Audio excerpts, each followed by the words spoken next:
test is tomorrow. Circle any of the below that are trinomials with a degree of 3. So first one is degree 4. That one's right out. Second one, this is 6x to the first power here, even though on mine it shows up the little box. So it's got 4 terms. Done. This one has 4 terms, but these two can be combined to give me 3x squared. So it is a trinomial, but it says degree 3. So with the 4 out front, that one's done. This one is degree 3, and it is 3 terms, so that one's good. This one's also 3 terms, but it's degree 4, so it's out. Okay. There might be more than one correct answer on your test. Do not assume that there's only one. Check every one of them. Okay, check every one of them to see if they are or are not. And once again, be careful. You might be able to clean them up as well. Because like this one, this is actually a trinomial because you can combine up like terms on it, but it's still a degree 4, so it's out. Okay, so watch that when you're doing this on the test. Come on, next one. Next slide. There we go. Okay, so this one obviously on the test is going to be a multiple choice question. Select which one of the below. So it isn't. So what you have to do, you have to find something in standard form of zeros at 2, -4, and 3. That means you have factors of x minus 2, x plus 4, x minus 3. Remember, your factors are opposite of what your zeros are. And to find the polynomial, what do? You FOIL it out. So I have x minus 2 times x squared plus x minus 12.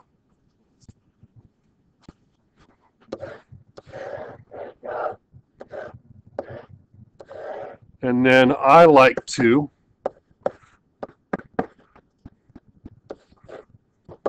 set this up when I'm doing something that's more than 2 binomials and fill it in multiplication chart style.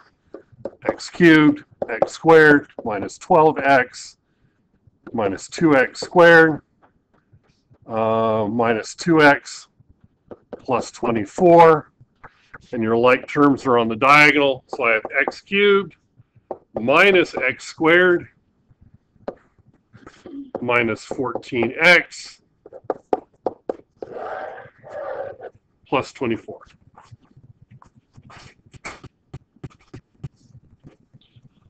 On the next one, you have to factor. Set each factor equal to 0. First thing I do is I look for the common factors. I have a 3x in every term. Pull that out. And that leaves me with x squared plus 2x minus 8. I want 2 numbers to multiply to give me -8. Then when I add them, I get positive 2.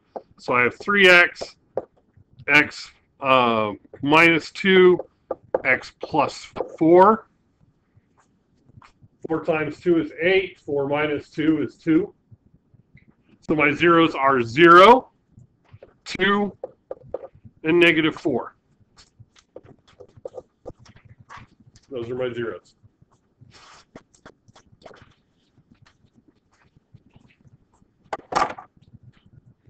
And then, next slide. Completely factor, do not solve. Once again, look for a common factor. My common factor is 4x. Pull out a 4x. I'm left with x squared minus 3x minus 4. 2 numbers to multiply to give me -4 that add to give me -3. 4x, x minus 4, x plus 1. That's my answer. And you do have to have all the parts, including the 4x you pulled out. Don't forget the common term you pulled out first. Next one, pull out my common factor. My common factor on this one is x. X squared minus 3x minus 28. 2 numbers multiply to give me 28. When I subtract them, I get 3. It's 4 and 7. So I have x, x plus 4, x minus 7. You know, and if you need to set up that in order to be able to do it. Feel free. I'm not going to do it all the time. If you need to do that, set yours up. And when I do this, the assumption is you already did this on your own, and I shouldn't be showing you how to do every step. Okay, number 6, completely factor. X cubed plus 64. This is the sum of 2 cubes. This is x cubed plus 4 cubed. You know, the only way to do the sum of 2 cubes is to have the formula memorized. It's the first thing I'm cubing plus the second thing I'm cubing. Square the first term minus multiplying the 2 plus the last term squared. And you have to have that memorized. I'm not going to give it to you.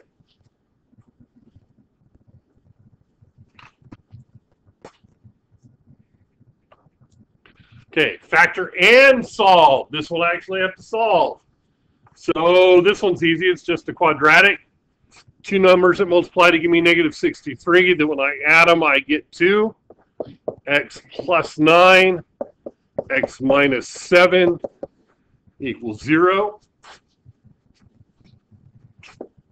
X plus 9 equals 0. X minus 7 equals 0. X equals negative 9. X equals positive 7.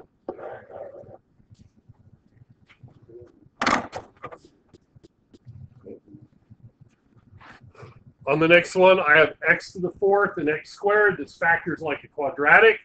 2 numbers multiply to give me 9, that add to give me negative 10. X squared minus 9. X squared minus 1 is equal to 0. Can I factor those more? Yes, I can. Those are difference of 2 squares. This one is x plus 3, x minus 3. The next one is x plus 1, x minus 1 equal to 0. And then x plus 3 equals 0, x minus 3 equals 0, x plus 1 equals 0, x minus 1 equals 0. Set each factor equal to 0, and you get x equals plus or minus 3 and plus or minus 1.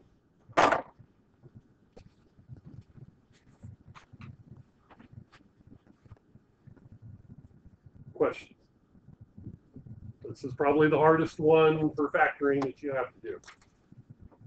But you do have to watch it, and you have to try to go as far as you can when you do it.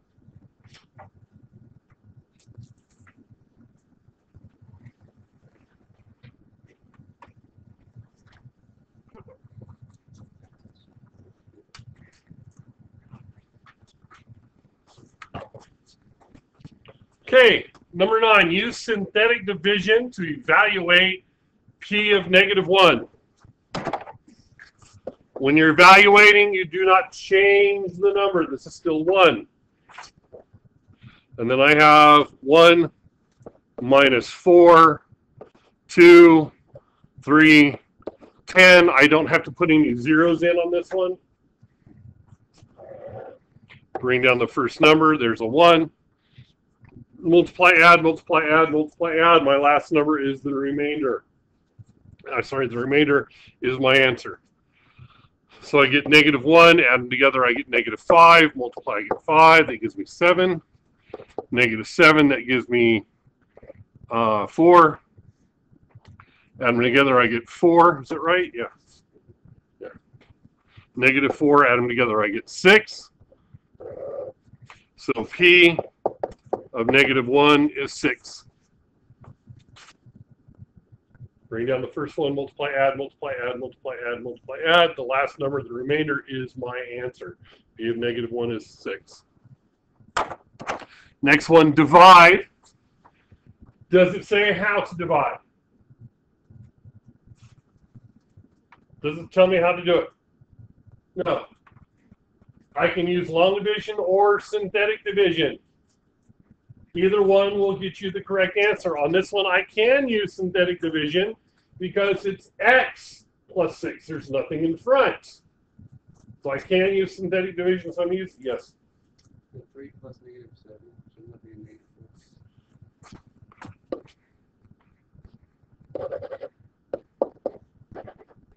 4. Thank you. You're right. So on the number 10, I can use synthetic division. Use synthetic division when you can. The reason I can is because I have a single x. I do not have anything else with the x. So I don't have to use long division. So use synthetic division. This one I do use the opposite. So I have -6, 1, 2, -4, and 7. Bring down the 1. Multiply, add, multiply, add, multiply, add. -6 times 1 is -6. Add, I get -4. -6 times -4 is 24.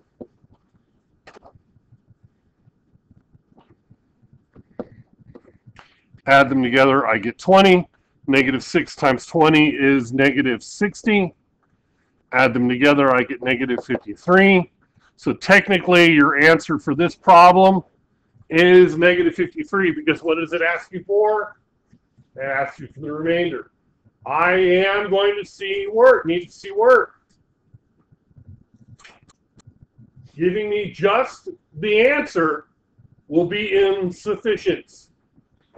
What?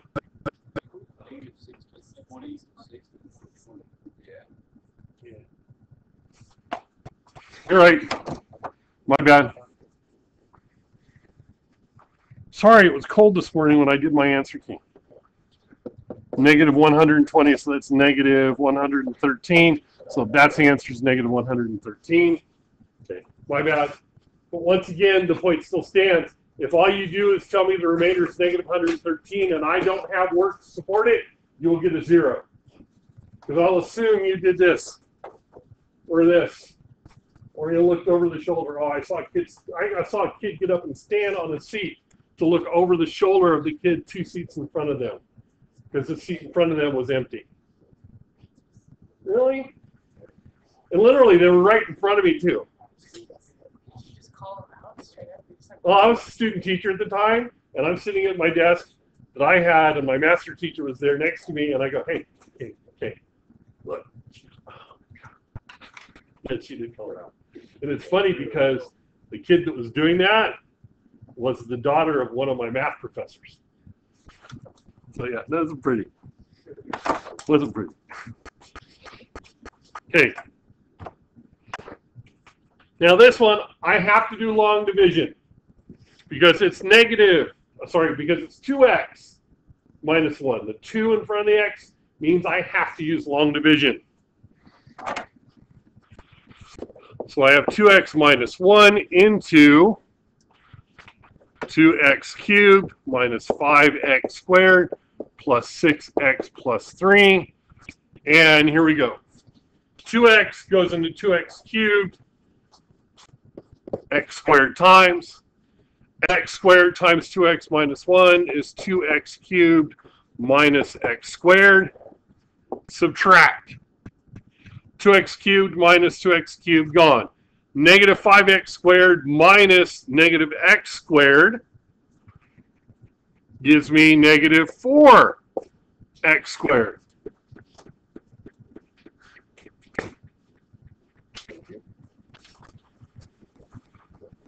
Bring down the 6x. How many times does 2x go into negative 4x squared? It goes in negative 4x times. Negative 4x squared. No. Negative 5 minus negative 1. See, this time I'm right and you guys are wrong.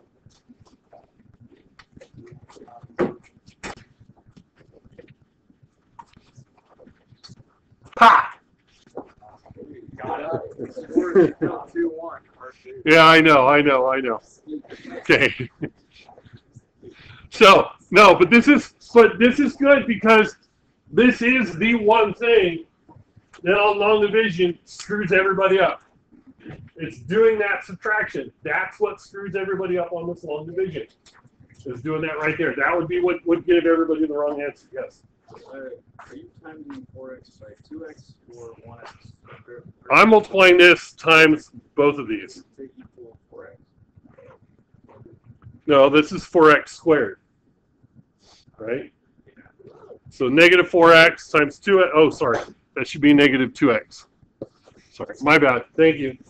All right. So it's 3-1. I'm still losing. Okay. And this is still recording it too, so you guys have evidence that I screwed up. Negative 2x times 2x is negative 4x squared. Negative 2 times negative 1 is plus 2x. Subtract. Negative 4x squared minus negative 4x squared is 0. 6x minus 2x is 4x. Bring down the 3. 2x goes into 4x twice. 4x minus 2.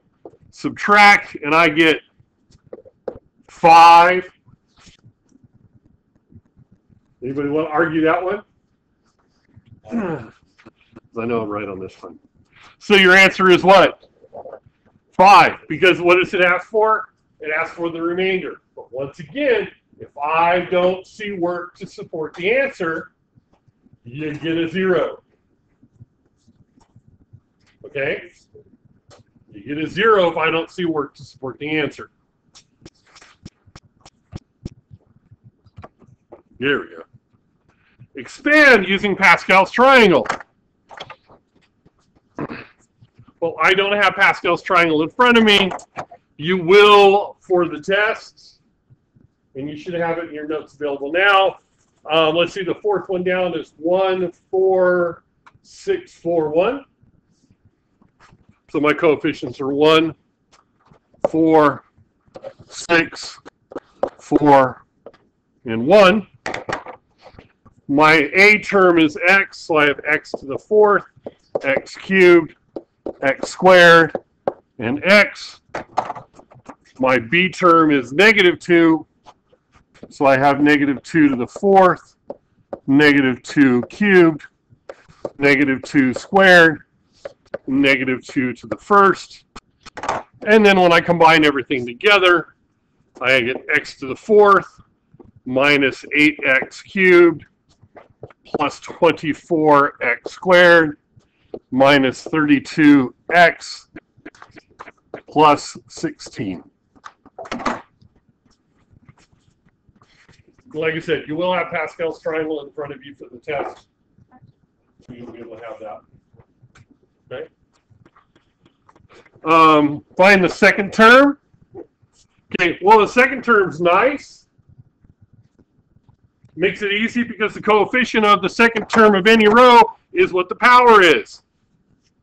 So I actually don't need Pascal's triangle at all in front of this one. Second term is that. Now, like I said, you will have the triangle. So it asks for like the 5th term or 3rd term or something. You'll be able to go down and find the coefficient. But the second term is always whatever the power is. First term is always coefficient 1. Second term is always what that power is. And the last term is 1. The penultimate term has a coefficient of that power as well. It's the ones in the middle that screw everything up. Okay. And then my A is V. And I'm going to have V because it's the second one. It's going to be V cubed because I get V to the 4th in the first term, V cubed in the second term. And my B is negative 2W. And I'm going to have that to the first power because these two exponents have to add up to 4. They have to add up to whatever that term, whatever the power is in my expansion.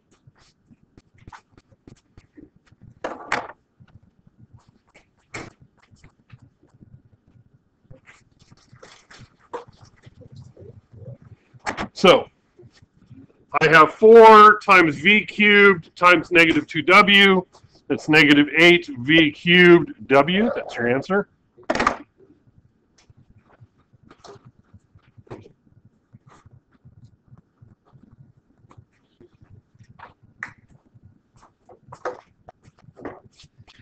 Questions so far? Almost there. Okay, so the performance task. Use the equation 2x cubed minus 8x squared minus 12x equals 0 to answer the question. State the maximum number of solutions you will have and explain how you know. And explain how you know. The number of solutions is 3. Why? Because it is the degree of the polynomial. Whatever the power is, whatever the highest power is how many answers you have. real and or imaginary total. So I have a cubic. I have 3 solutions. Okay. Now, if you happen to have imaginary solutions, they always come in pairs. So I have at least one real solution. This crosses the x-axis at least once, maybe 3 times. Okay, but I do have 3 solutions because it's the degree. Step 2, rewrite the equation factoring out the greatest common factor. So I pull out my greatest common factor, which is 2x. And that leaves me with x squared minus 4x minus 6 equal to 0. Yes, you have to have both factors in that answer. If you do not have both factors, you will get it wrong.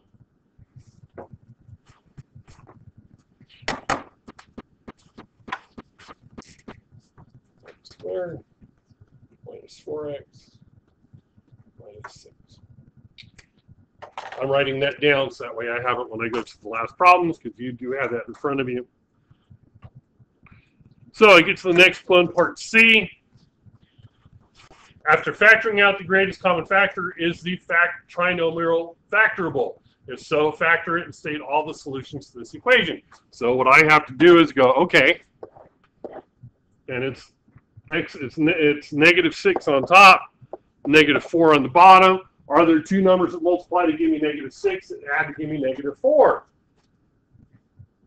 Well, 6 is either 1 times 6. You add those. Negative 6, you'll add a negative and a positive, you'll get 5. That doesn't work. Or 2 and 3, which if one's positive, one's negative, you'll get 1. That doesn't work. So it is not factorable.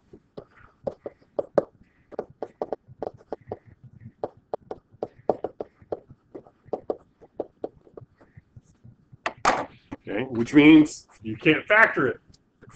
If it's not factorable, then move on to the next question. It actually says to leave the answer blank and move forward. If you have this, I will not mark you down because it shows me that you attempted to try to factor it and you said, okay, it's not factorable, I'm moving forward. Although it says technically to leave it blank and move forward. But do try to factor it. It might be factorable on your test. Just because it's not here doesn't mean it isn't there. Okay? It's going to be one of these two. It could be either one of them. So to go to the next question, and it's D, and don't go down, I had to go across to leave enough room to work. If the trinomial is not factored, use the quadratic formula to solve. So minus b plus or minus the square root of b squared minus 4 times a times c all over 2 times a.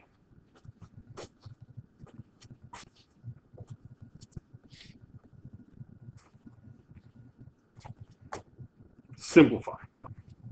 So I get 4 plus or minus the square root of 16 plus 24. Watch your negatives. Yes, this is negative 4 here, but what am I multiplying it by? Negative 6. So I get 4 plus or minus the square root of 40 over 2. The square root of 40 is simplifiable. 40 is 4 times 10. So this is 4 plus or minus 2 root 10 over 2. And now I can reduce. I can't reduce inside. I can only reduce things that are outside the radical. But everything now is divisible by 2. So my answer is 2 plus or minus square root of 10. That's this. But what does it say here? State all answers. That's only some of my answers. What's my other one come from? What about that? What's my 0 for the 2x that I pulled out? It's 0. So my answer here is actually 0 and 2 plus or minus the square root of 10. How many answers do I have there? I've got 3. 0, 2 plus root 10, 2 minus root 10. 3 answers. How many answers did I say I had to have? I had to have 3 answers. And I got my 3 answers. Part E. How many irrational solutions are there? Irrational numbers, when converted to decimal form, are non-repeating, non-terminating numbers. In other words, how many are square roots of non-perfect squares? How many answers do I have that are square roots of non-perfect squares? 2. 2 plus root 10, 2 minus root 10. I have 2 irrational solutions. 0 is rational. I can write it as a fraction. Square root 2 plus or minus root 10 is irrational. Okay. And by the way, if this comes out and you don't have a square root here anymore, it was factorable to begin with. You screwed up. Okay. If you do the quadratic formula and you don't have a square root in your final answer, it was factorable to begin with. Okay. It was factorable then. Any questions? When's your test?